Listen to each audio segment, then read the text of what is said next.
de Nueva York, desde la República de Nueva York para el mundo.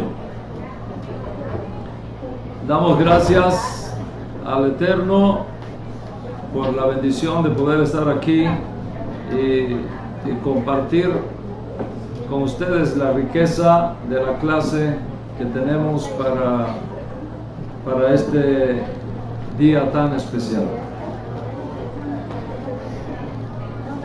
La semana pasada, para esta hora más o menos,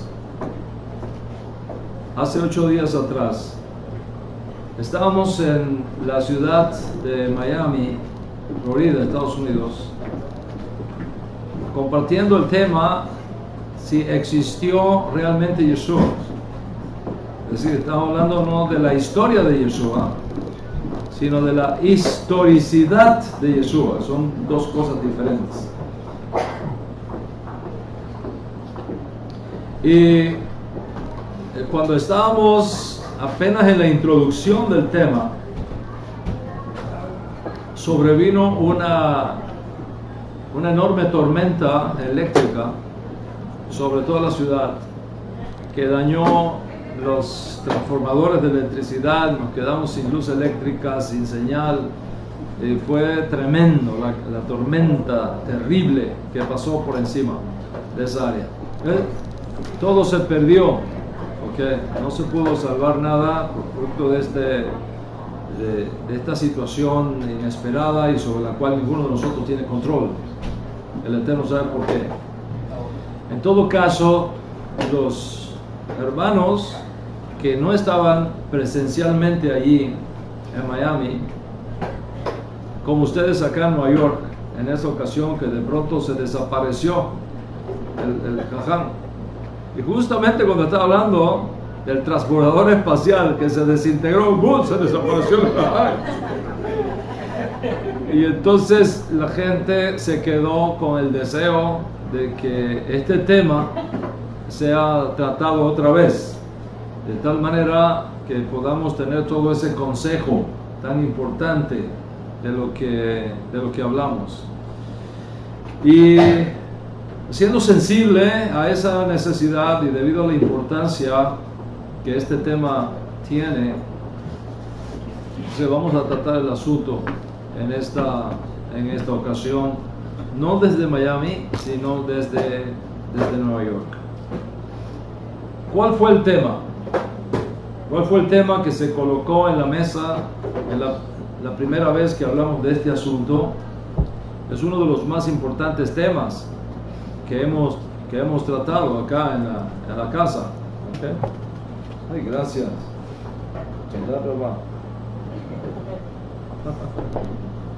Mi hija trayéndome postre. El tema es la historicidad de Yeshua. Ese es el tema, ¿okay? La historicidad de Yeshua. Estuvimos analizando cómo existía la escuela, la llamada escuela mitológica, que afirma que la existencia de Yeshua, la existencia histórica de Yeshua, no es verificable en forma alguna, y que no hay evidencias extra testamentarias, es decir, más allá del Nuevo Testamento, que se puedan usar para verificar su existencia. Por lo tanto, afirman que se trata de un mito, es un mito, una leyenda que se creó y que luego se introduce en la historia para probar su existencia. Y con los mitos y las leyendas sucede que cuando se repite muchas veces, la gente se lo llega a creer. Se afirma entonces que la vida y la enseñanza de Yeshua encajan mejor en las historias paganas como Osiris, como Mitra, etc., pero nunca dentro del contexto histórico comprobable de Israel en el periodo conocido como judaísmo del Segundo Templo. Es decir, el judaísmo que va desde la creación del segundo templo hasta su destrucción y posiblemente unos años más después, ¿okay? Primer siglo. Simple y llanamente que no hay evidencias históricas verificables fuera del Nuevo Testamento para creer en la existencia histórica de Yeshua. Y por lo tanto, que todo es una fabricación. Eso es lo que afirma la escuela mitológica. Que si prescindimos del Nuevo Testamento, si no existiera el Nuevo Testamento, el mundo no sabría nada acerca de Yeshua. Todo lo que sabemos de Yeshua es por el Nuevo Testamento, porque no hay evidencias históricas comprobables fuera del Nuevo Testamento en las cuales apoyarse para saber que existió la persona de Yeshua. Entonces, el tema que se inició, ¿cómo estás, hija? Tal vez alguien pueda ayudarme con esta estudiante maravillosa que tengo aquí de Torah. Yeah. Okay.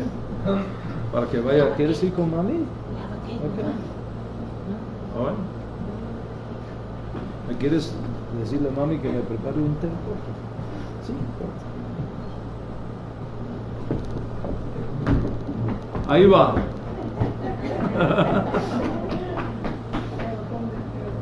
Entonces la pregunta es, ¿qué vamos a decir a esto? ¿Okay? ¿Qué vamos a decir a esto? ¿Podemos estar seguros, nosotros que creemos en Yeshua, que seguimos las enseñanzas de Yeshua? Y más que eso, ¿qué vamos a decir a eso? ¿Podemos estar seguros que existió una persona judía llamada Yeshua? ¿O esto fue una fabricación mitológica posterior a la que se busca insertar en la historia para legitimarlo? Ese es el tema que vamos a continuar hoy. Debido a la importancia que tiene, vale la pena que volvamos a enseñar sobre este principio desde el día que nos quedamos a mitad de camino por la tormenta que ocurrió. Si esta es la primera vez que tú escuchas de este asunto, te recomiendo que trates de tener acceso a la clase previa, porque en una clase previa a esta hicimos la introducción del asunto. Ahora, antes de seguir adelante en la exposición de este tema, yo quiero hacer una aclaración que es sumamente importante, ¿okay? Académicamente importante. Yo he dicho que cuando se masifican personajes históricos o hechos históricos, se pueden crear mitos surgidos por esas ideas, surgidos por esas percepciones, por esas interpretaciones posteriores que se dan fuera del contexto original de esa figura histórica o de ese hecho histórico del cual estamos alejados 500 años, 1000 años, 1500 años, en nuestro caso más de 2000 años. Pero hay que aclarar un punto importantísimo. Es cierto que cuando se masifica un personaje importante, existe siempre el peligro de la mitologización de ese personaje, el peligro de volver a ese personaje una leyenda, ¿okay? Decir cosas que no pasaron en realidad, ¿okay? Que cada generación tiene la tendencia a añadirle algo al asunto, ¿no? O a ese evento. En este caso, cuando eso sucede, fíjense bien cómo se mueve el viento, ¿okay? Una figura histórica que al paso de los siglos, ¿okay? Va recibiendo nuevas interpretaciones, al paso de los siglos va recibiendo nuevas ideas, va recibiendo nuevas interpretaciones y nuevas reflexiones, que va creando una imagen diferente a lo que en realidad ocurrió históricamente. ¿Okay? Pero esa leyenda posterior que surge, esas ideas, esas interpretaciones totalmente diferentes al evento, no afecta la historicidad de esa persona. Y no afecta la historicidad de ese evento. ¿Por qué? Porque estamos yendo de la historia al mito. Estamos yendo de la historia al mito. El peligro es cuando nosotros tomamos el camino contrario y entonces creamos un mito para luego introducirlo en la historia. Eso es totalmente diferente. Los que defienden la idea de que Yeshua no existió históricamente han tomado este último camino. Es decir, para ellos, Yeshua no existió porque fue convertido en un mito. Esa no es la mentalidad de ellos. Sino que por haber sido creado un mito, por haber sido fabricado el mito de su existencia, eso demuestra que no existió. ¿Ve la diferencia entre moverse en una dirección o en la otra dirección? Okay. ¿Cuál es nuestro acercamiento a Yeshua? Nuestro acercamiento a Yeshua es que existió el personaje histórico. Existió el personaje histórico. Pero luego fue sacado de su contexto histórico real. Fue interpretado de forma diferente. Y esas interpretaciones posteriores crearon mitos y crearon leyendas. Pero el mito creado y las fabricaciones hechas a partir del núcleo histórico auténtico que existió no afecta para nada la historicidad de ese núcleo, en este caso de Yeshua, porque es una existencia comprobable. Consecuentemente, nuestro acercamiento al tema de la historicidad de Yeshua no corre del mito a la historia, sino que va de la historia hasta la creación del mito para desmitificar todo lo que se añadió después y redescubrir la realidad de la historia. Entonces, ¿qué tenemos? Esto es lo que tenemos. Si tú pones el mito primero y la historia después, entonces definitivamente Yeshua no existió.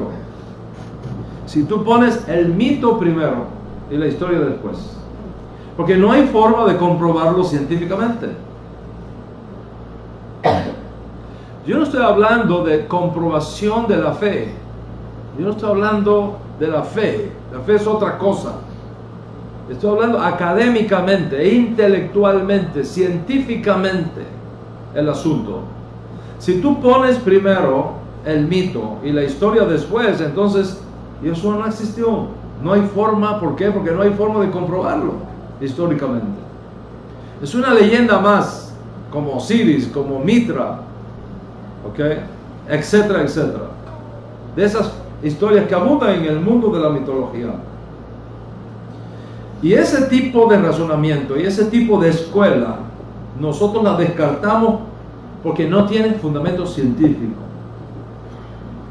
Y no nos escandalizamos cuando nos dicen que Yeshua es simplemente otro Osiris más, o que Yeshua es otro Mitra más, o otro Marduk más, ¿ok? Etcétera.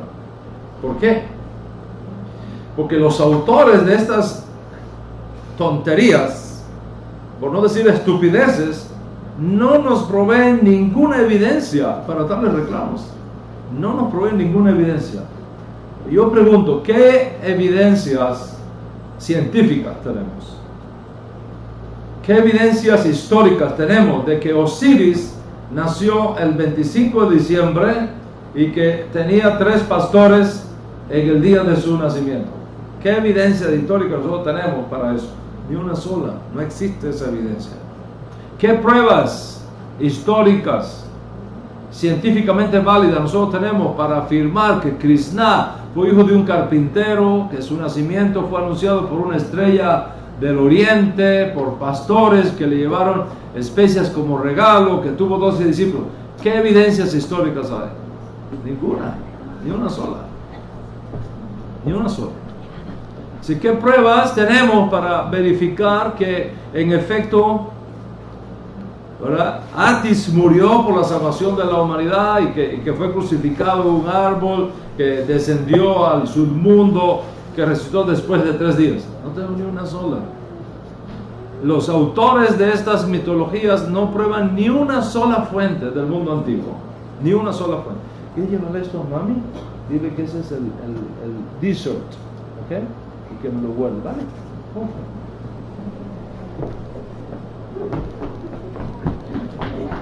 Hay varias formas de hacer las cosas, ¿no? Y obtener los mismos resultados. Eso no hay evidencia. Los que estas cosas dicen no citan ni una sola fuente del mundo antiguo para verificar estas aserciones. ¿Okay? Ni siquiera una cita de una cita. Ni siquiera una cita de una cita. ¿Por qué? ¿Por qué no lo hace? Por una simple razón. No existen tales evidencias. Son mitos de mitos. Entonces, si tú pones el mito primero y la historia después para introducirlo como una realidad histórica, obtienes un resultado negativo.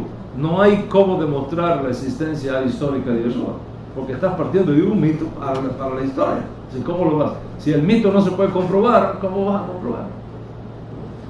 Pero si tú pones la realidad histórica primero y puedes verificar la mitología que se creó alrededor de ese personaje muchos años después de su realidad histórica, entonces definitivamente Yeshua sí existió y hay formas de demostrarlo científicamente. ¿Ok? O sea, no es una leyenda, es una historia verificable, como vamos a ver en la clase de hoy, Bezrat Hashem.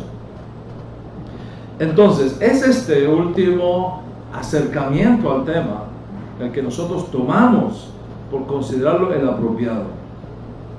Y no solamente el apropiado en términos de lógica, sino el apropiado en términos de que es el único científicamente válido, como vamos a demostrar oportunamente.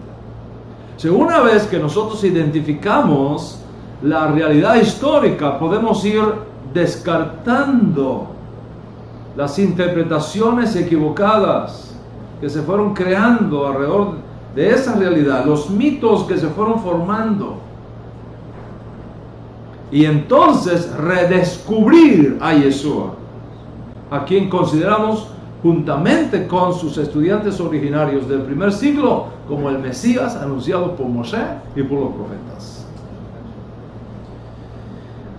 El peligro de mitificar la figura histórica de Yeshua estuvo presente desde el primer siglo. Siempre ha pasado eso, pero en el caso de Yeshua estuvo presente desde el primer siglo. Es más, los estudiantes propios de Yeshua advirtieron de eso.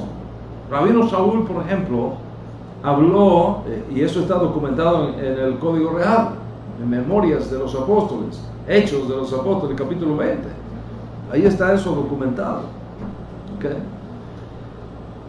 Rabino Shaul reunió a todos los líderes no judíos de Asia Menor que habían abrazado el judaísmo nazarita, se habían convertido al Dios de Israel como justos de las naciones, y les advirtió del peligro de que se levantaran de entre ellos mismos hombres contumaces que se apartaran de la verdad y que corrompieran el mensaje recibido.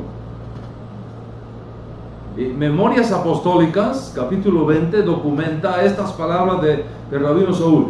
Yo sé que después de mi partida, así dice Shaul, yo sé que después de mi partida se van a levantar en medio de ustedes lobos rapaces lobos rapaces, que no perdonarán el rebaño. Y añadió algo más fuerte aún: de entre ustedes mismos se van a levantar hombres que hablen cosas perversas para desviar de la enseñanza recibida a los discípulos. Ya Rav Shaul hablaba de eso. ¿Y qué es lo que significa en términos de historicidad lo que para Pablo era profecía? Se van a levantar lobos rapaces, se van a levantar hombres perversos para desviar de la enseñanza recibida. Creación de leyendas, creación de mitos. Es lo que Pablo estaba viendo. De hecho, en 2 Corintios capítulo 11, usted puede leer eso después tranquilo en su casa. Rav Shaul habla de la creación de otro Yeshua. De otro Yeshua. Hablando de otro Yeshua. En sus días, antes de la destrucción del segundo templo. Ya desde entonces se está hablando de otro Yeshua. Diferente al cual estaban enseñando los discípulos. Y ese otro Yeshua, que ya venía formándose desde el primer siglo, que se va masificando, que va extendiéndose allende las fronteras de Israel, que se va divinizando, que se va mitificando, no obstante proviene de un núcleo central históricamente demostrable.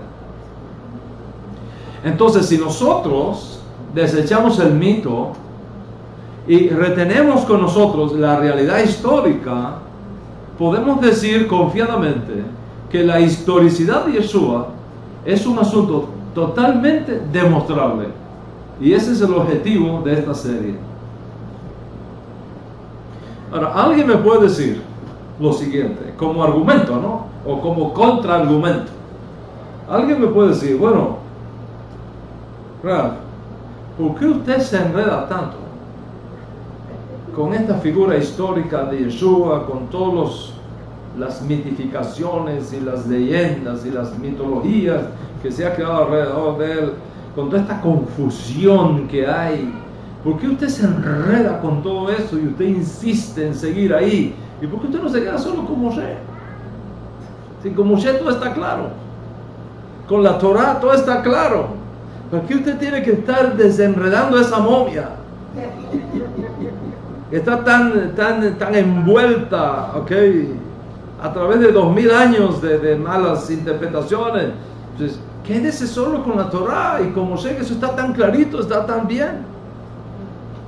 Are you sure? ¿Tú piensas que yo soy un estudiante de high school? ¿Y le puedes engañar con esas cosas?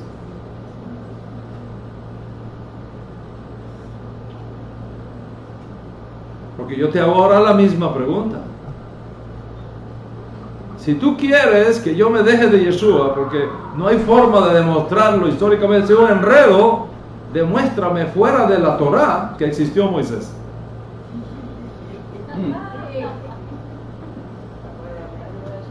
Mencióname una sola piedrita que la arqueología haya encontrado, una solita, con una me basta, que diga aquí nació Moisés o aquí vivió Moisés, enséñame una, just one.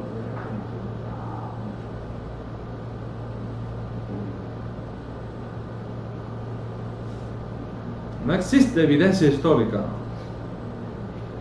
de Moisés, aparte de la Torah. No existe evidencia histórica de Abraham, aparte de la Torah. No existe. No hay ni una piedrita. La arqueología no ha encontrado una piedra que diga aquí vivió Abraham. No existe. Entonces, si tú quieres que yo deseche a Yeshua para quedarme con Moisés, pues mira, ¿sabes qué? Voy a perder a Moisés también. Más te vale que yo me quede bien con Yeshua. Pues si yo me quedo con Yeshua, Moshe tiene evidencia. ¿Por qué? Porque Yeshua dijo, de mí escribió él. Entonces, si yo salvo a Yeshua, se salva Moisés también. Pero si Yeshua se hunde Moshe también.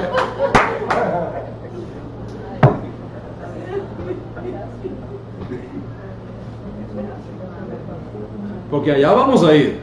Solo que no es el tiempo todavía. Pero allá vamos a hablar de Moisés, de David, de Abraham, etc. De Yahshua. Vamos a hablar de Jericó. a ver qué realmente pasó ahí. Y tú me vas a explicar cómo Joseph en Egipto mandó camellos llenos de comida a su padre, cuando los camellos no habían sido domesticados todavía en aquella época. Tú me lo vas a explicar a mí. ¿Cómo es la cosa? Sonríe, que Hashem le ama muchísimo.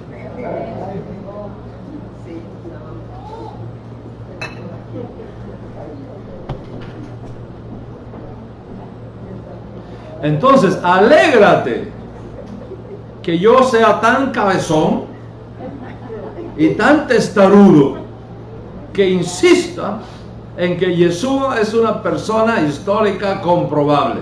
Porque si él es comprobable, todo lo demás es comprobable. Pero si él no es comprobable, we're in trouble. Big trouble. Entonces sí, vamos a desechar el mito, pero vamos a retener con nosotros la realidad histórica.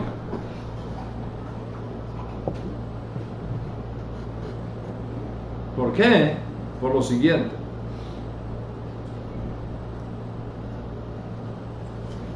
¿Cómo existe el diamante? ¿Usted cree que el diamante existe en la tierra así como está en el anillo suyo? O en su... A las mujeres, bueno, ahora los hombres también, ¿sí? Las mujeres o collar. ¿Usted cree que el diamante existe así? ¿Cómo viene el diamante?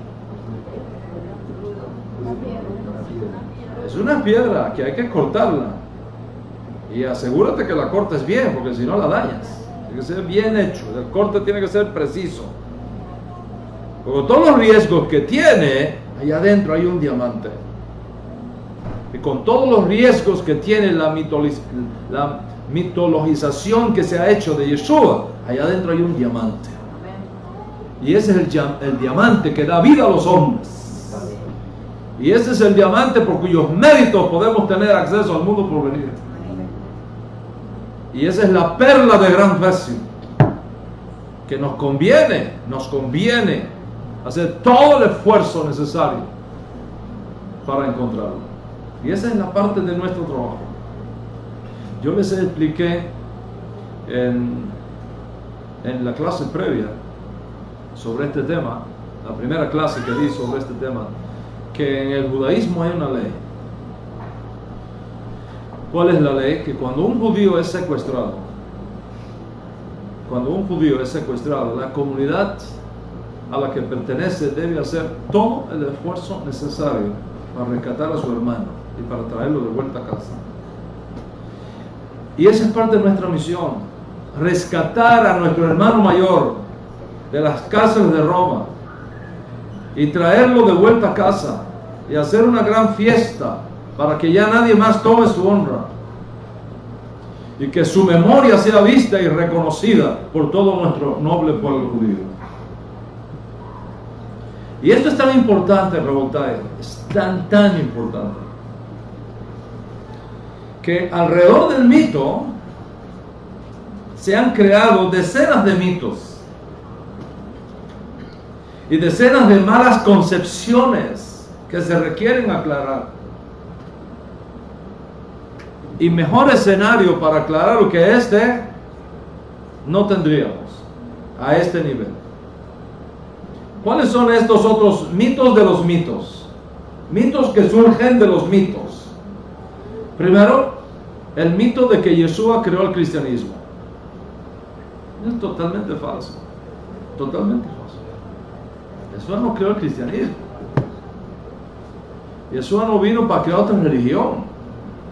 Si Yeshua hubiese creado otra religión, automáticamente queda descalificado como Mashiach. El Mesías no viene para destruir la Torah, viene para engrandecer la Torah. Yeshua no cambió la ley y no la reemplazó por el Nuevo Testamento. Eso es falso. El Nuevo Testamento no es un reemplazo de la Torah. Como los profetas no son un reemplazo de la Torah. Los profetas y los escritos, los Nevií y los escritos, ¿qué? Los Ketubim, no son reemplazos de la Torah, son comentarios de la Torah. El Código Real es un comentario de la Torah, tomando en cuenta la persona del Mesías sufriente, la esperanza del Mesías invicto en la persona histórica de Yeshua. Decir, por tanto, que el Nuevo Testamento reemplazó la Torah, eso es un mito que viene por estos otros mitos que han surgido alrededor de la vida de Yeshua. Otro mito que surge de todo esto es que cualquier judío que siga las enseñanzas de Yeshua deja de ser judío y se hace cristiano. Ese es otro mito, totalmente fuera de lugar. Cuando tú sigues a ese otro Yeshua, creado por lo que el rabino Shaul llamó lobos rapaces que no perdonarán el rebaño, entonces ahí es que tú te haces cristiano. Pero cuando tú sigues al auténtico Yeshua, al Yeshua judío, al Yeshua histórico, te haces discípulo del rabino Yeshua, y no eres parte del cristianismo, eres parte del judaísmo. Y no eres parte de un pueblo llamado iglesia, eres parte de un pueblo que se llama Israel. Esa es la verdad. Entonces, apoyarse en los méritos de Yeshua es algo tan judío que no tiene nada que ver con el cristianismo. Por ejemplo, en el Maxor de Rosh Hashanah, escrito por nuestros hermanos ortodoxos que no son creyentes en Yeshua, y tengo una copia aquí, ¿okay? En la sección de la Selihot, de las oraciones de confesión y demás que se hacen durante el mes de Elul previo a Yom Teruah, Rosh Hashanah, hay una frase, hay algunas oraciones que terminan diciendo, okay, dice: oh Dios de Meir, escúchanos. Oh Dios de Meir. Meir fue un gran rabino, hacedor, Dios lo usó para hacer milagros tremendos. Okay. Dice: oh Dios de Meir, escúchanos. Y luego añade: hazlo, estas oraciones, dice, esto que te estoy pidiendo, estos ruegos de perdón y demás, dice, hazlo por los méritos de Shimon Bar Yochai. Shimon Bar Yochai, que algunos, es lo que dice una historia, no es la historicidad, nosotros sabemos cómo es la historicidad, pero bueno, algunos afirman que Shimon Bar Yochai fue el creador del Zohar. El Zohar, académicamente hablando, no es así, ¿okay? Shimon Bar Yochai hizo una contribución tremenda al entendimiento místico, profético de la Torah, pero el Zohar como documento histórico surge en el siglo XII, ¿okay? No en el siglo II. Pero bueno, aceptamos que Shimon Bar Yochai mantuvo la tradición oral de esa escuela mística de pensamiento. Y entonces dice, hazlo por los méritos de Shimon Bar Yochai. Fue un rabino muy santo que hubo en Israel en el segundo templo. Estuvo un montón de años escondido en una cueva porque los romanos estaban buscando para matarlo, ¿okay? Él y su hijo, años y estudiando Torah y recibieron mucha información de Torah. Y entonces un día que él salió de la cueva, vio a alguien, algunos judíos haciendo algo, y él les dijo: hermanos, ¿por qué hacen eso? No había terminado de hablar, se murieron los dos. Se murieron, les dio un infarto, se murieron. Entonces vinieron y dijo: Bar Yochai, por favor, métete a la cueva otra vez. Porque si tú sales, la santidad que tú tienes es tan grande que si tú sales, te van a matar todo el pueblo.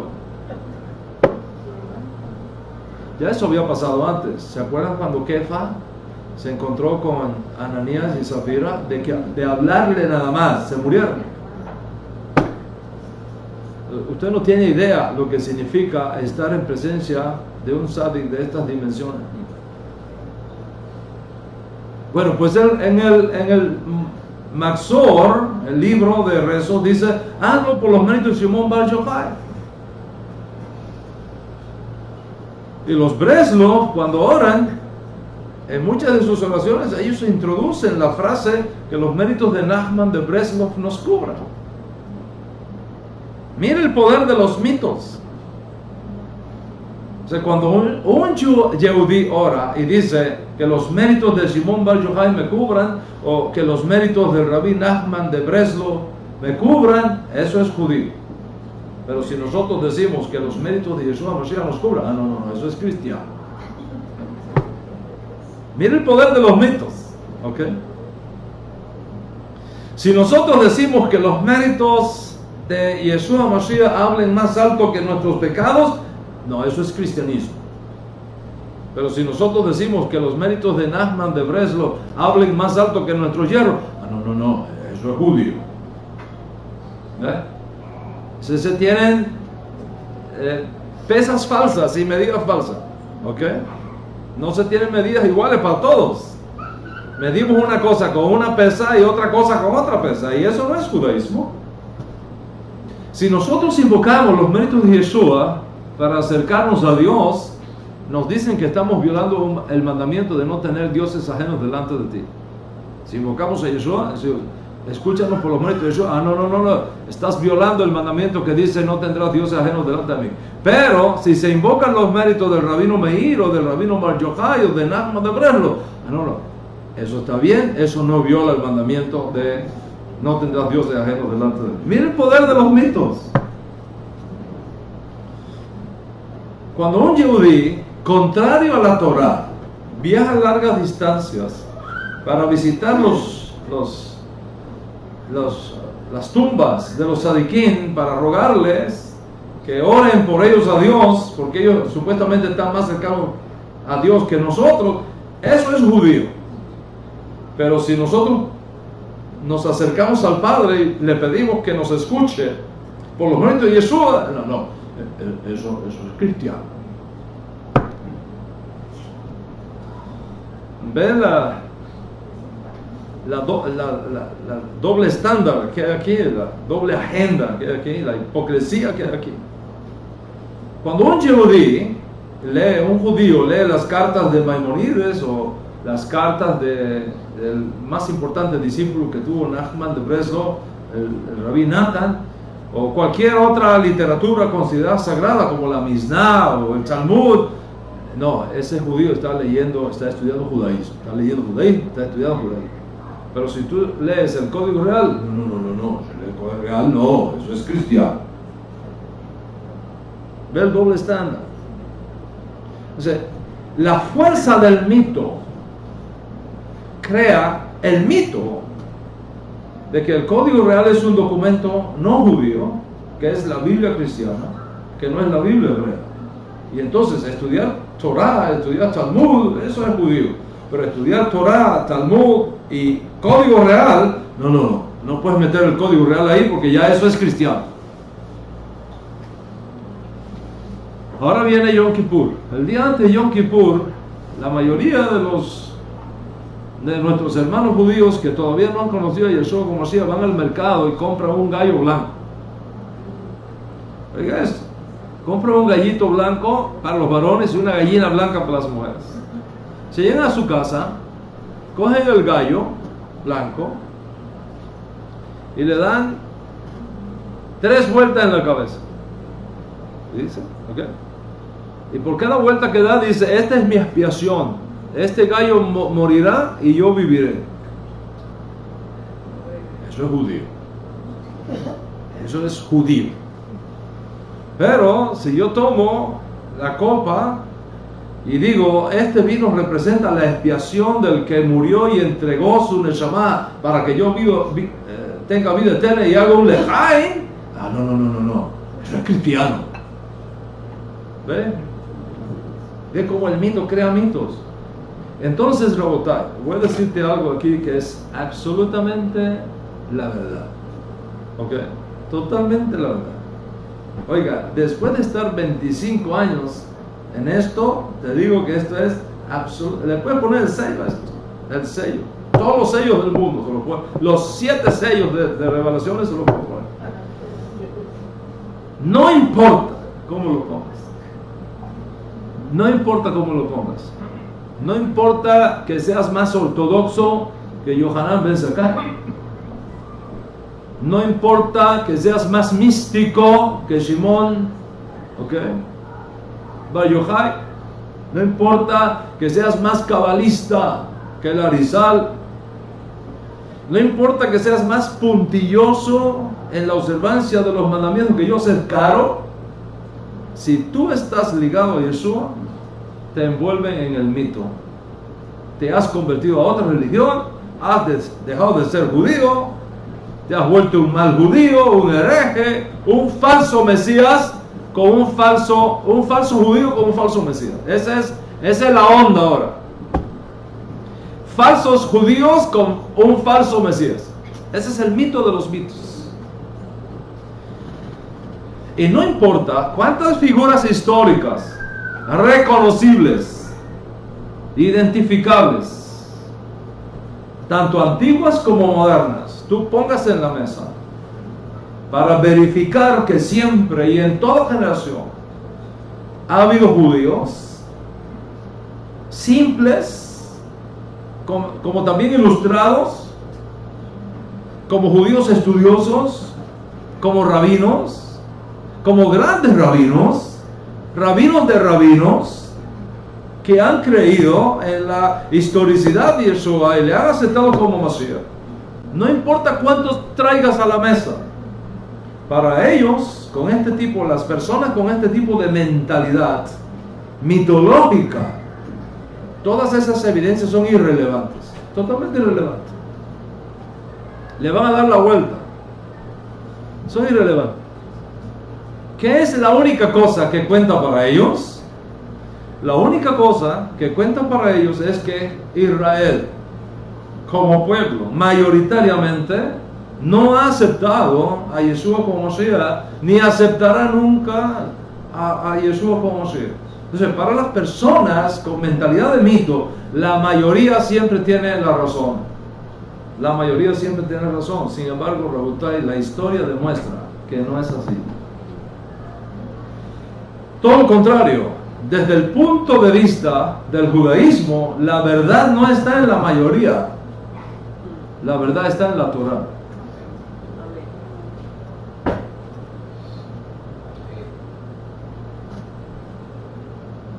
¿Oíste lo que dije? La verdad no está en la mayoría. La verdad está en la Torah. Porque si la verdad estuviera en la mayoría, entonces el cristianismo y el islamismo fueron la verdad. Porque son la mayoría.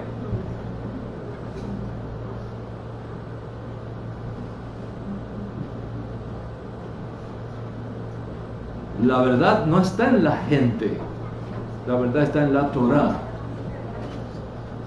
No importa a dónde la verdad te lleve, está en la Torah. Aunque te quedes solo en una cueva,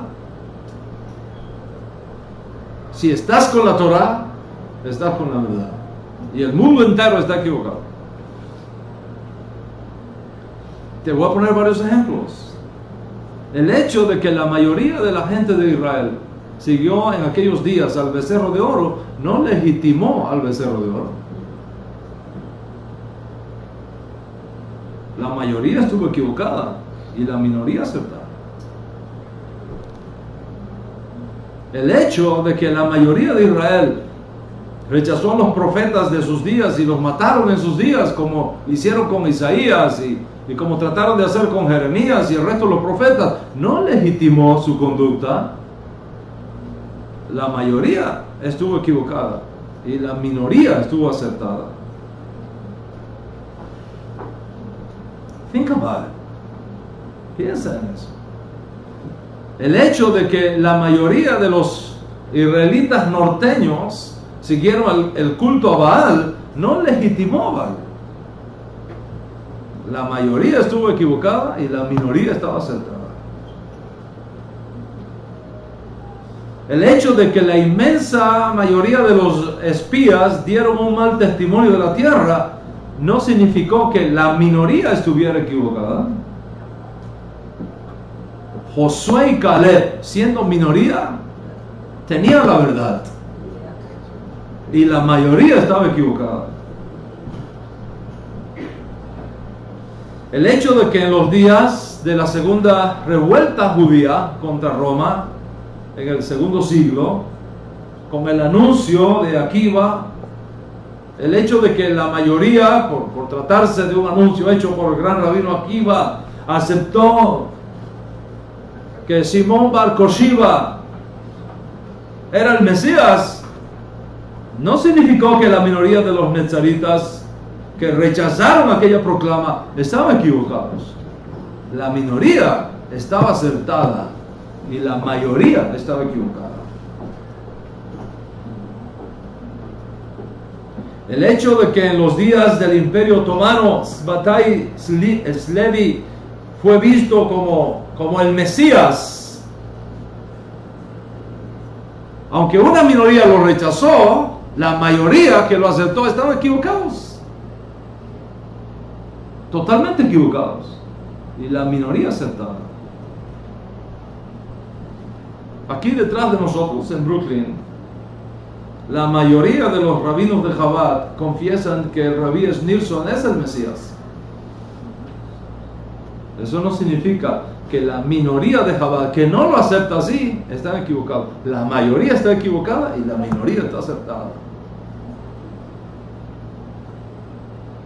Por eso te digo que la verdad no está en la mayoría ni en la minoría. La verdad está en la Torah. Pero te digo esto para que tú veas el poder de los mitos y para que veas las agendas que están de los que les conviene los mitos, porque viven de ellos. Entonces, en la mente judía, de forma intencional y con la mira de frenar lo que es infrenable, y con la mira de enajenar lo que es inajenable, y con la mira de ocultar lo que es inocultable, se aprovechan para decir frases como el cristianismo, paréntesis, ya sea mesiánico, ya sea netzarita o cualquier otro tipo de cristianismo, ¿ves? Y mete el judaísmo netzarita como parte del cristianismo, lo mete en el mismo saco, cuando ellos saben muy bien que el judaísmo netzarita no es cristianismo. No es cristianismo. Ellos saben muy bien que Yeshua no fue cristiano. Ellos lo saben muy bien. Ellos saben muy bien que los estudiantes de Yeshua no fueron cristianos. No crearon el cristianismo. Ellos saben muy bien que los estudiantes originarios de Yeshua no crearon la iglesia. Ni iban los domingos a misa, ni bautizaban en el nombre del Padre, del Hijo y del Espíritu Santo.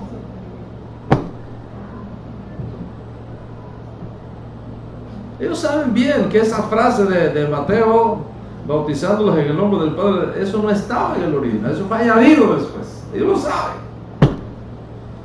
Y cuando tú miras en Hechos de los Apóstoles, todas las purificaciones que fueron hechas por los apóstoles en el libro de Hechos, ninguno usó esa fórmula. Eso vino después, fue añadido después. Ellos lo saben muy bien. Y ellos saben que los cristianos originarios fueron los que crearon todas estas cosas, a partir del fin del primer siglo y comenzando en el siglo II de ahí en adelante. Pero los discípulos de Yeshua y de los apóstoles del primer siglo no crearon el rosario, ni crearon la frase Dios de Dios y luz de luz, ni usted nunca oyó a ningún apóstol decir María, Madre de Dios, ruega por nosotros los pecadores, ahora y en el día de nuestra muerte, amén. Eso no se le ocurre a nadie que haya estudiado un poco. Ellos saben eso. Ellos saben que esa frase popular, Jesús era un niño cristiano que iba todos los domingos a la iglesia, es un mito buscando entrar en la historia. ¿Y por qué un mito? Primero porque no es Jesús. En primer lugar porque no es Jesús, es Yeshua. En segundo lugar porque Jesús no fue un niño cristiano, fue un niño judío. Tercero porque no iba a la iglesia, iba a la sinagoga y al templo de Jerusalén. Y cuarto, porque no adoraba en domingo, adoraba en Shabbat. Si una vez que nosotros entendemos todo esto, Rabotay, y aclaramos estas cosas, entonces, una vez que esto esté claro, podemos sentarnos y continuar nuestra investigación sobre la historicidad de Yeshua como una figura histórica demostrable. Entonces, la pregunta que tenemos en la mesa es: ¿qué tan demostrable es Yeshua históricamente hablando?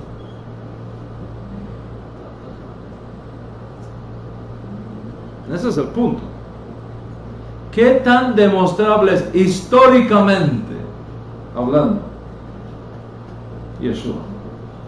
¿Cómo tú puedes estar seguro y cómo tú puedes estar segura, más allá de cualquier duda razonable? ¿Cómo tú puedes estar absolutamente seguro que existió, históricamente existió el Yeshua judío, que nosotros tenemos como Ribi, como maestro y como Mashiach? ¿Cómo puede demostrarse históricamente que existió esa figura llamada Yeshua, que fue un judío, que fue un rabino itinerante de sus días, predicador, maestro de Torah, especialista en contar parábolas, hacedor de milagros y portentos, que fue colgado de un madero al estilo como los romanos crucificaban a los que consideraban una amenaza política para el imperio en los días de Poncio Pilato, gobernador de Judea, cuando ocupaba la silla imperial en Roma, el famoso emperador Tiberio? ¿Cómo lo sabemos? ¿Y cómo podemos estar seguros de eso? ¿Y cómo vamos a enfocar nuestra discusión de este tema que nos ha convocado en la conferencia de hoy? A la hora de hablar, presten mucha atención. A la hora de hablar de la existencia histórica de Yeshua y demostrar si Él realmente existió, tenemos que partir de un punto que sea científicamente válido. ¿Me está escuchando? Tenemos que partir, si vamos a ir al tema de la historicidad de Yeshua, separando la fe de lo académico, ¿okay?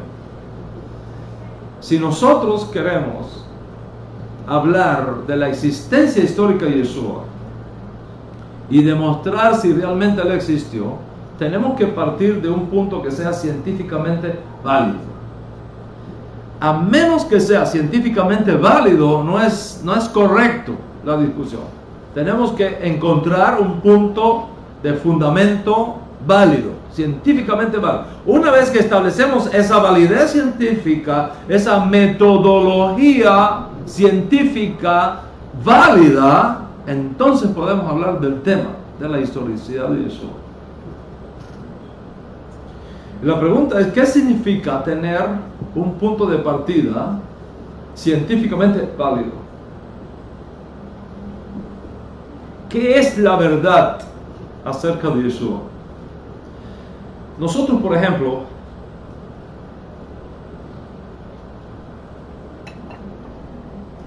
nosotros decimos que la Torah es Emet, es decir, que es verdadera, que es confiable. Pero ¿qué significa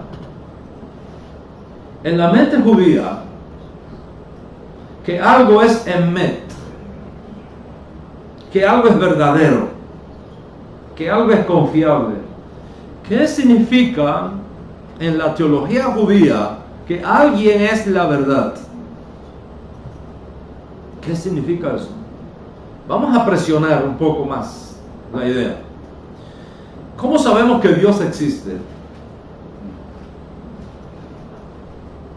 ¿Cómo nosotros sabemos que Dios, el Dios de Israel, Yuhe-Bahe, es Emet, es verdadero.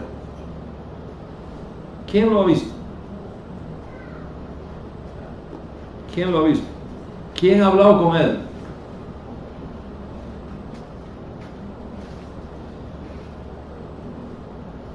¿Tú te has sentado con él a la mesa a tomarte un té con él alguna vez? ¿Tú te has sentado a escucharle a él? Hablar de quién es él y cómo es su existencia.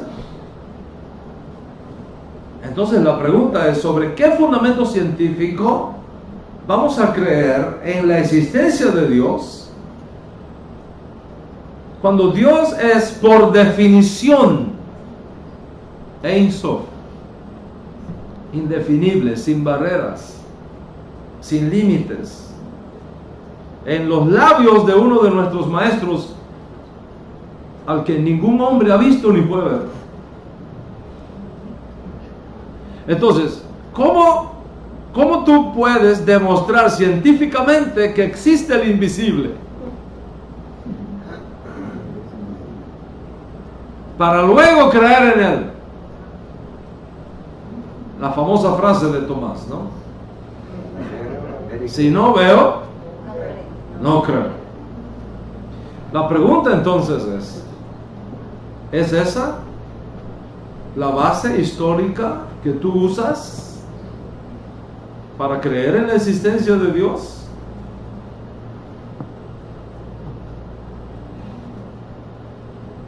Para ti, la existencia de Dios está determinada a si alguien es un testigo ocular que lo vio y habló con él y se sentó con él. Esa es la base histórica que tú quieres que te demos para entonces creer en Dios y por lo mismo hacerlo con Yeshua y hacerlo con Moisés y hacerlo con Abraham. Estás partiendo de una metodología no científica. ¿Por qué? Porque la mayoría de las cosas que existen en el mundo y en la creación es precisamente la que no vemos.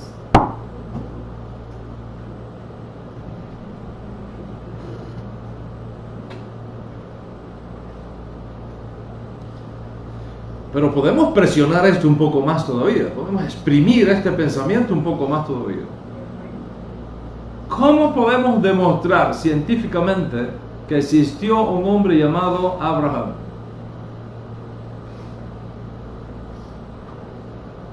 ¿Cómo podemos demostrar científicamente que existió un hijo de Abraham que se llamó Isaac o Isaac en su helenización?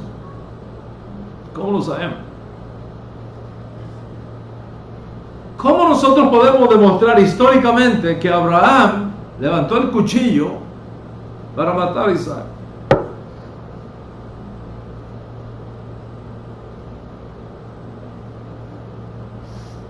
Tú me dices a mí, bueno, es que está escrito en la Torá. Dices, no, por la Torá no vale. Porque si vamos a tomar la Torá como evidencia de que existió Abraham y de que existió Isaac y todo el sacrificio de Isaac y demás, también vamos a usar el Nuevo Testamento para demostrar que existió Yeshua. Pero tú me dices a mí, quita el Nuevo Testamento. Yo te digo a ti, quita la Torá. Y vamos a quedarnos sin Torá y sin Nuevo Testamento. Y ahora vamos a ver qué pruebas históricas podemos nosotros traer a la mesa, aparte de la Torá y aparte del Nuevo Testamento, para demostrar que Abraham existió, que Isaac existió, que Moisés existió, que David existió.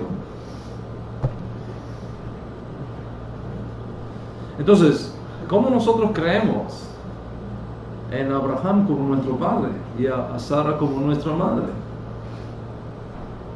O los padres de nuestra nación. Entonces, ¿qué significa en la mente judía decir que la Torá es Emet? ¿Qué significa? Significa esto. Significa esto. Hay evidencias históricas hay evidencias históricas que ciertos eventos descritos en la Torá sucedieron. Hay evidencias históricas, pero no tenemos pruebas irrefutables, científicamente válidas, para afirmar que todo lo que está escrito en la Torá realmente ocurrió de forma históricamente comprobable. Entonces, debido a la naturaleza del tema que estamos tratando, la pregunta es, ¿cuál es el método científico válido que podemos usar para demostrar, con el caso de Abraham, o con el caso de Moisés, o con el caso de David, o con el caso del Éxodo, también el caso de Yeshua? ¿Cuál es ese método científico? ¿Existe ese método científico? Existe ese método científico. Claro que existe. Por supuesto que existe. Pero es un método científico diferente al resto de los métodos científicos más conocidos.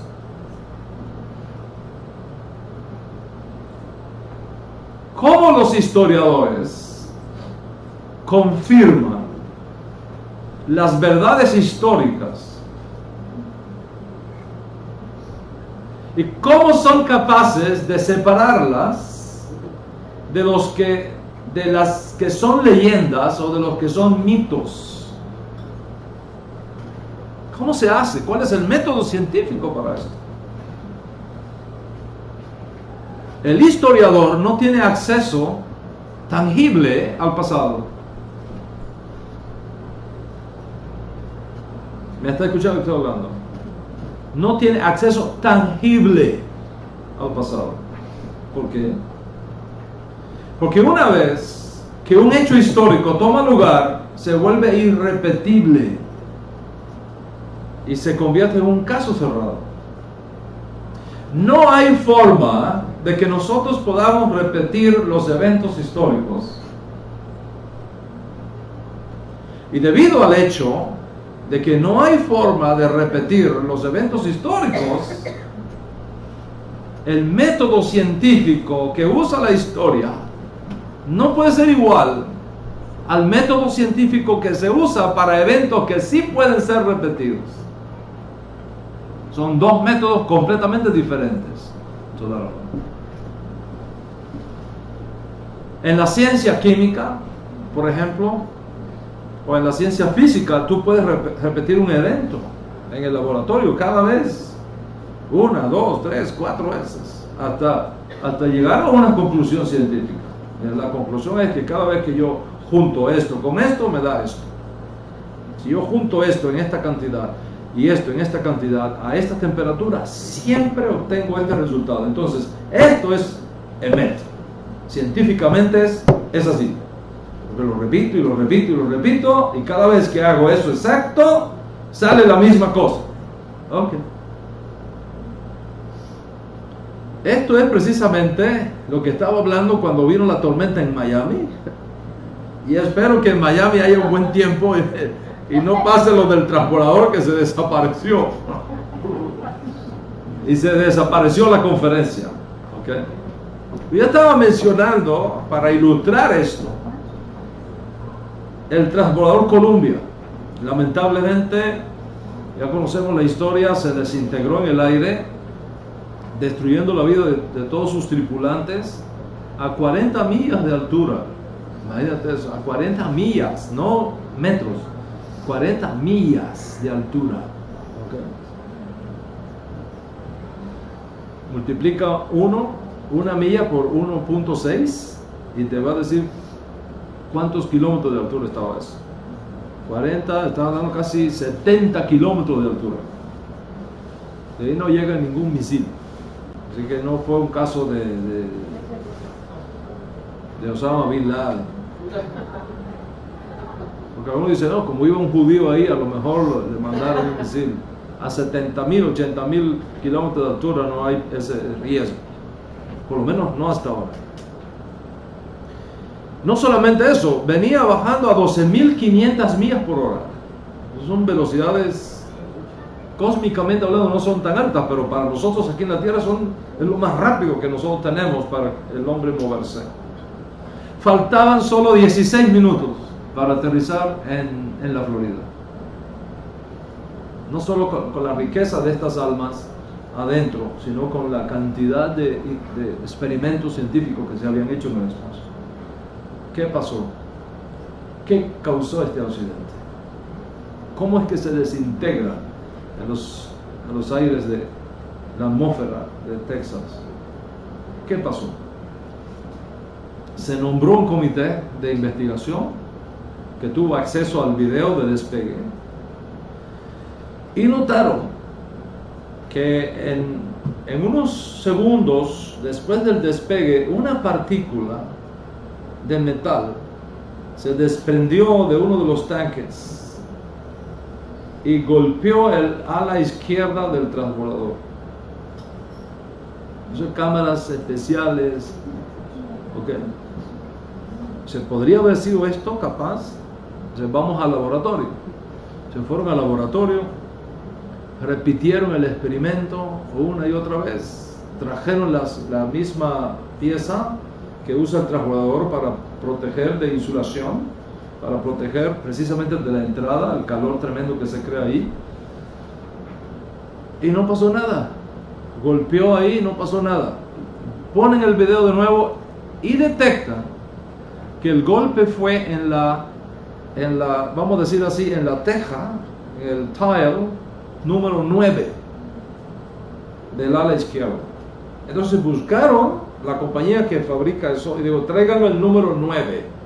Y trajeron el número 9, lo pusieron en el mismo ángulo y con un acelerador de partículas a 600 millas por hora, que era el momento en que estaba moviéndose el transbordador, en el instante que ocurre el accidente, dispara la partícula que ve en el mismo ángulo. Y efectivamente le hizo un hueco. Un pequeño orificio, una pequeña rotura. Y cuando viene descendiendo a 12.500 millas por hora, el calor que genera la entrada a la atmósfera coló por ese huequito, por esa rotura, y destruyó todo. Y se supo realmente cuál fue la falla. Se supo la verdad. Caso cerrado. ¿Cómo supimos la verdad en este caso? ¿Cómo lo supimos? Porque se trata de eventos que son repetibles. Estamos tratando con cosas físicas que se pueden llevarse a un laboratorio y probarse vez tras vez y vez tras vez hasta ver qué pasa. Pero tú no puedes hacer eso con los personajes históricos. Tú no puedes hacer eso. Uno no puede regresar al pasado y llegar al año. La idea de la máquina del tiempo esa, de la famosa película de la máquina del tiempo, que tú te vas para atrás o te vas para adelante, esa misma. ¿Ok? Eso es ciencia ficción hasta ahora. Hasta ahora. Es ciencia ficción. Nosotros no podemos regresar al año 2000, antes de Yeshua, y ver si Abraham realmente salió de Ur o no. No podemos. Nosotros no podemos regresar 1400 años atrás para ver si es verdad que un niño llamado Moisés estaba en una arquilla de junco calafateada por fuera y por dentro, moviéndose por el río Nilo. No podemos. Nosotros no podemos ir atrás 1000 años y reproducir el escenario para ver si fue verdad que Samuel ungió al más pequeño de los hijos de Isaí y lo coronó rey de Israel. No podemos. Y lo mismo pasa con Yeshua. Nosotros no tenemos acceso a la verificación de los personajes históricos del año 30 de nuestra era.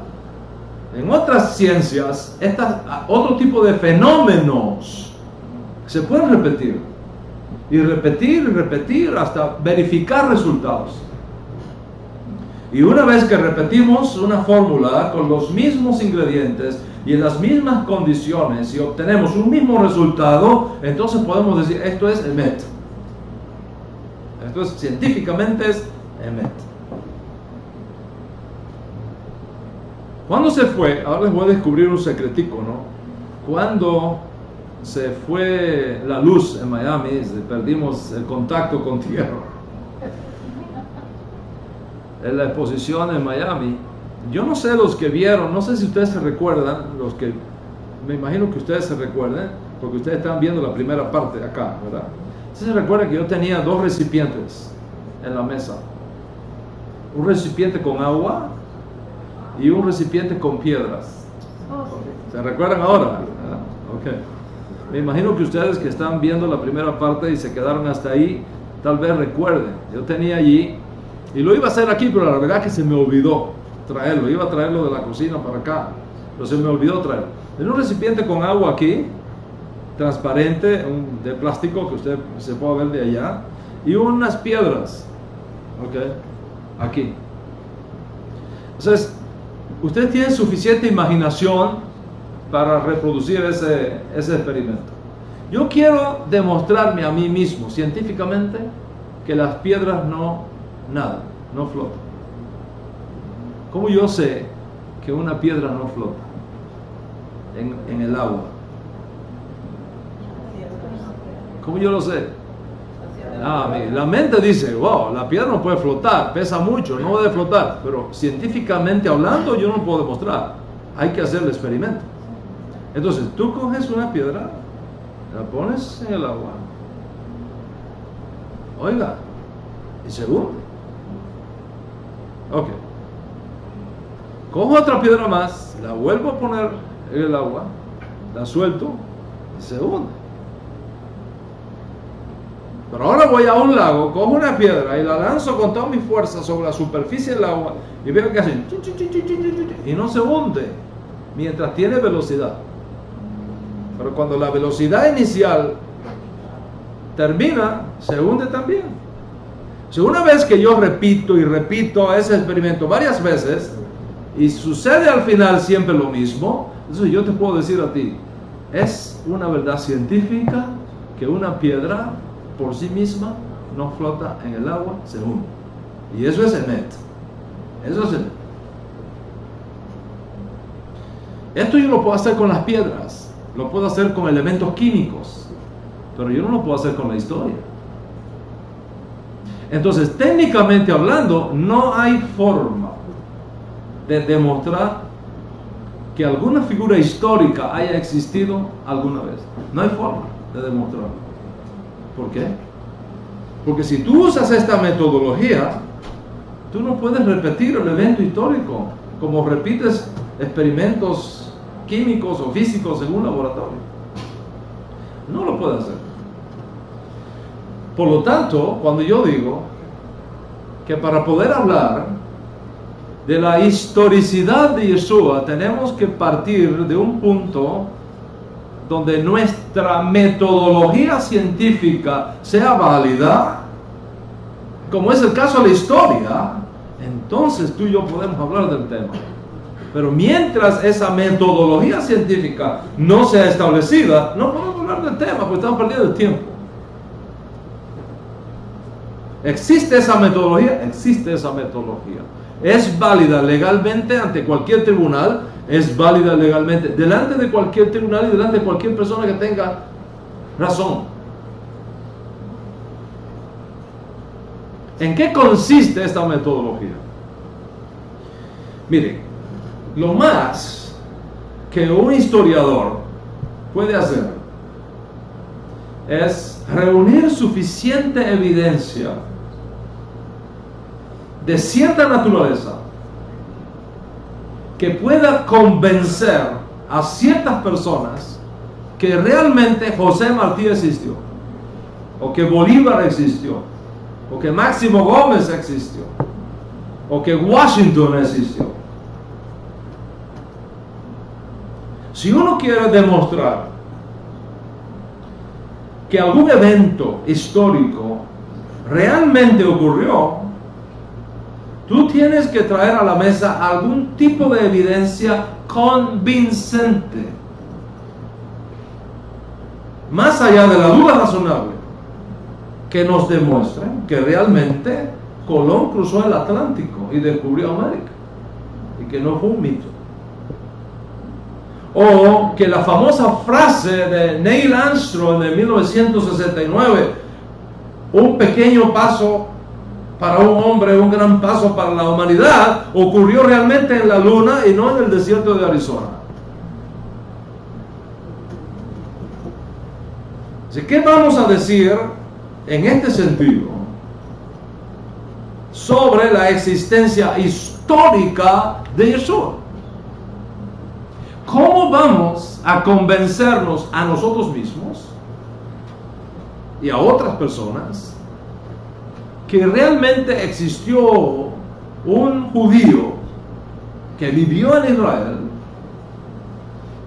para el año 30 de nuestra era, que predicó a Moisés, que predicó a los profetas, que enseñó Torah, que fue acusado de traición y que fue acusado de rebeldía al César, que fue juzgado por Poncio Pilato, que fue condenado a muerte y que resucitó después de 3 días? ¿Cómo nosotros podemos saber si esto es una realidad histórica o un mito, una leyenda que vino después? ¿Cómo podemos establecer al menos una razonable probabilidad que demuestre que Abraham existió, que Moisés existió, que David existió o que Yeshua existió?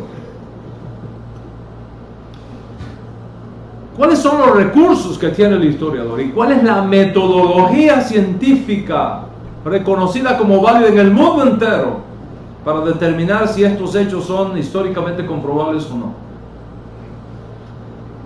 El historiador tiene a mano la posibilidad de reunir evidencias que nos demuestran más allá de cualquier duda que tal evento y tal persona histórica en efecto existió o que ese evento tuvo lugar. ¿Cuáles son las evidencias que va a buscar un historiador? Por ejemplo, él va a buscar evidencias físicas. Eso es lo primero que va a tratar de buscar. ¿Qué evidencias físicas tenemos? Por ejemplo, ¿qué fotografías tenemos de este personaje?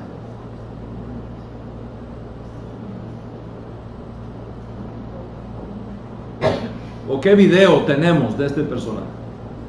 Bueno, aquí tenemos una fotografía, aquí tenemos un video. Ok, vamos a ver si esa fotografía es auténtica y si ese video es auténtico. Los otros días salió un video de este señor, yo no sé si llamarle señor, por respeto a lo que yo represento aquí, que degolló a estos 2 muchachos nuestros, periodistas, en pleno desierto allá en Siria, Irak, y después al británico con el cuchillo. ¿Qué evidencia nosotros tenemos de que ese video es auténtico?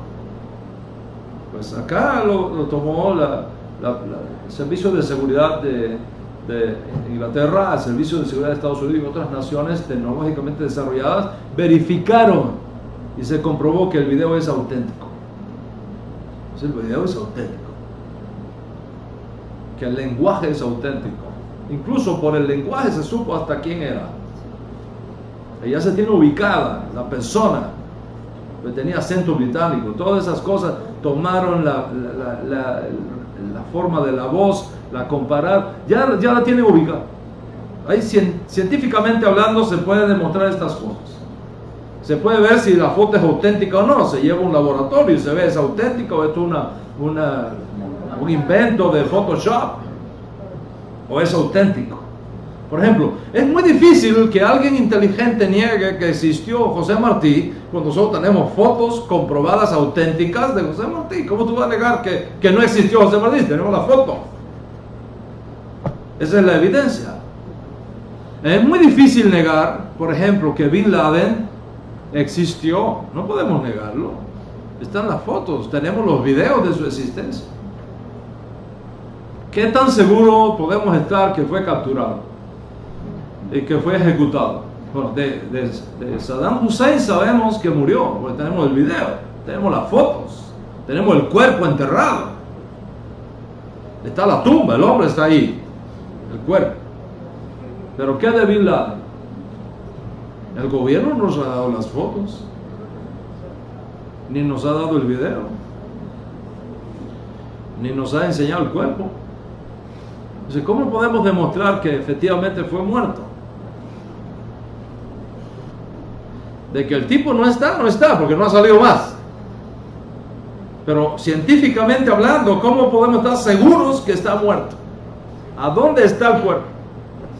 ¿Por qué no nos lo ha enseñado? Entonces, si estas cosas son importantes para nosotros y nos sirven de evidencias, es porque nosotros tenemos acceso a evidencias físicas, la fotografía, los videos. Y eso está bien para nuestra generación. Pero ¿qué tal en tiempos atrás donde no había ni fotos ni videos? Yo me imagino que a ninguna persona inteligente se le ocurra, dame un video de Yeshua para creer que existió. O una foto de Yeshua a colores. ¿Ok? ¿Me entiende lo que estamos hablando aquí? Tenemos que ponernos de acuerdo en el método científicamente válido, si no estamos perdiendo tiempo. La otra evidencia, por ejemplo, que buscan los historiadores son documentos históricos que hablen de ese personaje. Esa es otra evidencia. ¿Qué documentos históricos nosotros tenemos que hablen de ese personaje? Mientras más cercanas sean esas escrituras a las fuentes, mejor todavía. Porque menos tiempo ha pasado, menos posibilidades de mitificación, menos posibilidades de desarrollar un mito, una leyenda. ¿Okay? Por ejemplo, si los registros históricos nos hablan de Moisés a través de escritos que nosotros ahora sabemos que cuando se hace el examen demuestra que fueron escritos 500 años después de Moisés, y ahora tenemos reportes de otros escritos sobre Moisés que fueron escritos 100 años después de Moisés. Pues por supuesto las evidencias de los escritos 100 años después de Moisés es mucho más importante para nosotros que los escritos que surgen 500 años después de Moisés. ¿Por qué? Porque menos tiempo de crear leyendas. Las leyendas no se crean en una generación. Para que una figura histórica se convierta en leyenda tiene que pasar varias generaciones, porque mientras esté la leyenda, mientras esté la generación que vio la figura histórica, tú no le puedes inventar la leyenda. Porque ahí están los testigos que dicen, no, espérate un momento, eso no fue así. Las leyendas siempre ocurren años, siglos después, cuando no hay cómo demostrar, no hay testigos oculares. ¿Por qué es tan importante para nosotros que los testigos oculares que tenemos del holocausto, que ya quedan poquitos, se están muriendo todos porque ya pasó tantos años, hablen y digan y dejen testimonio de lo que pasó en la Alemania nazi? Porque cuando vengan las generaciones futuras y ellos no estén, entonces pueden venir los mitos. Pero mientras ellos estén vivos, ¿qué tú vas a decir? Si ahí están ellos. O sea, mientras más cercano esté un documento de la persona histórica que se está estudiando, más credibilidad histórica y más probabilidades tenemos de demostrar su historicidad.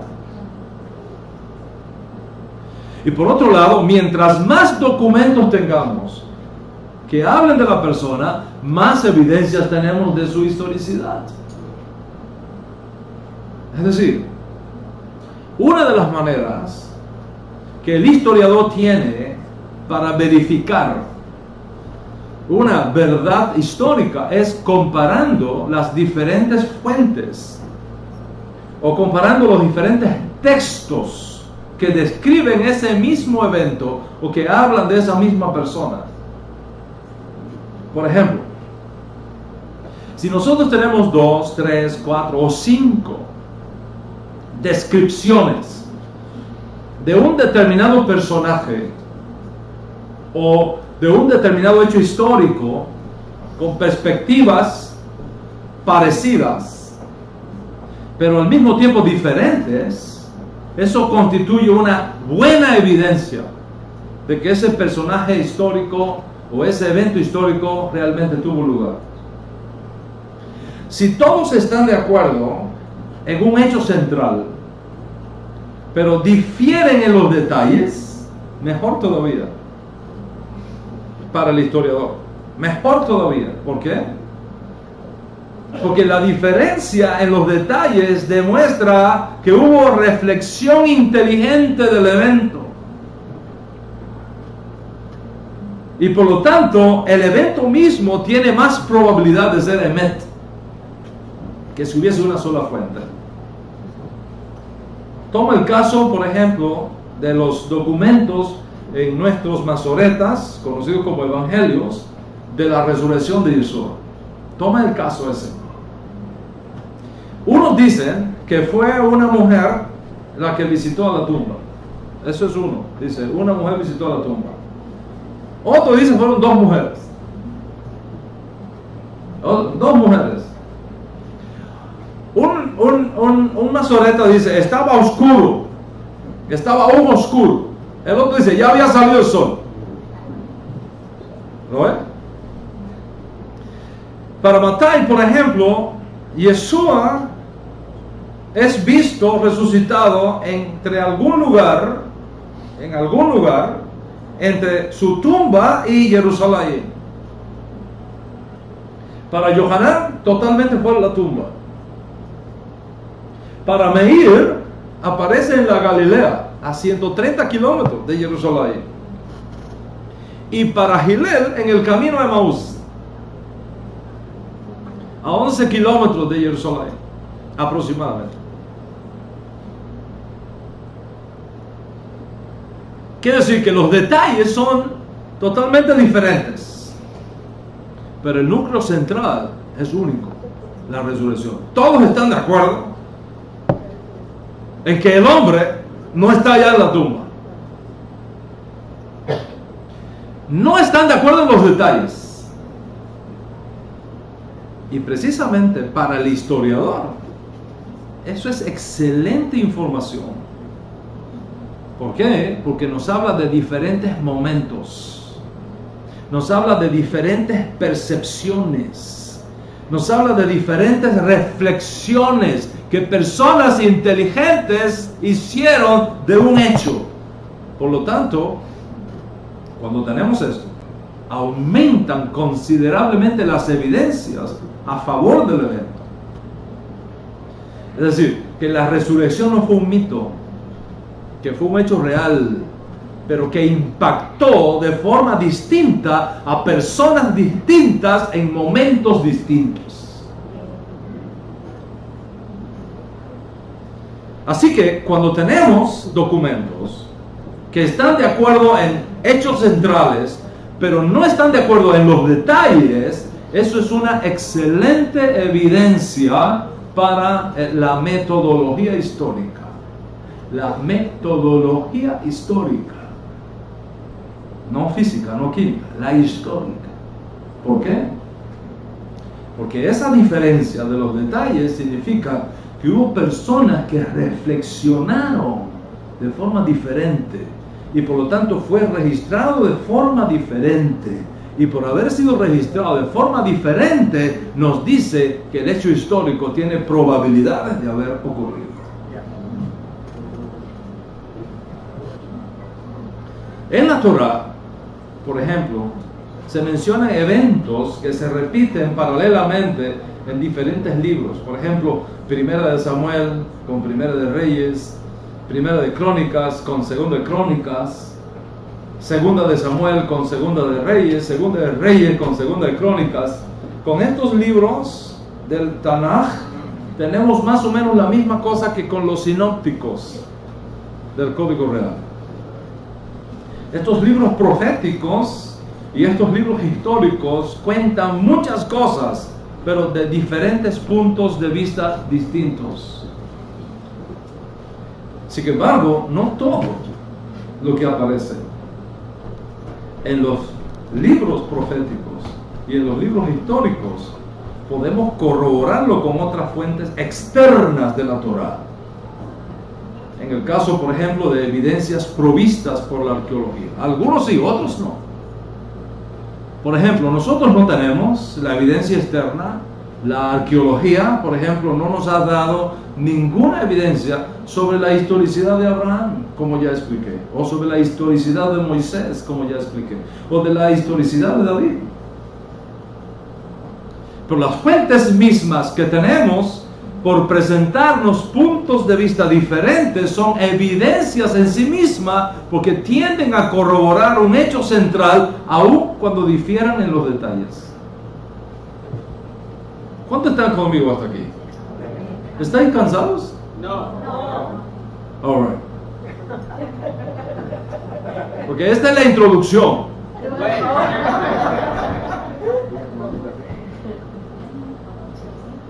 All right.